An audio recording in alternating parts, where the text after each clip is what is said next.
Vámonos a el recinto legislativo de Donceles, el cruce de Donceles con Allende. Ahí, asambleístas el día de hoy hicieron cambios a la ley de educación local para incorporar el concepto de medio ambiente a la educación capitalina. Veamos.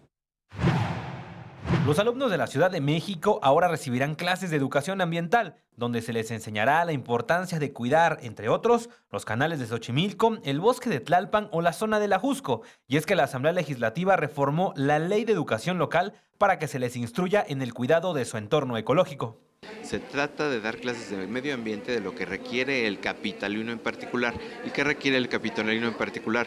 Saber la importancia de nuestro suelo de conservación, que es finito, que no hay que invadirlo. La reforma modifica la fracción 18 del artículo 10 de la Ley de Educación. Ahora se mandata a la Secretaría de Educación Local a coordinarse con la Secretaría Federal para crear los contenidos que habrán de enseñarse en las aulas. De acuerdo con el diputado Antonio López Adame, las materias a impartirse deberán apegarse a la realidad ambiental de la Ciudad de México, la cual es distinta a la de cualquier otro estado del país. Es decir, deberá contener temas como el uso de muros o azoteas verdes, huertos urbanos o hablar sobre las contingencias ambientales.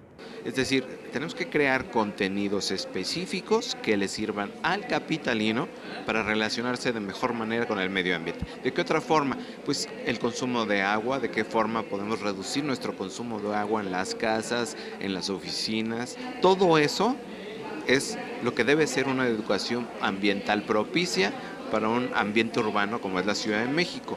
La reforma de ley fue turnada al jefe de gobierno para su promulgación y publicación. Javier Martínez en las imágenes, Edwin Hernández, 21 Noticias.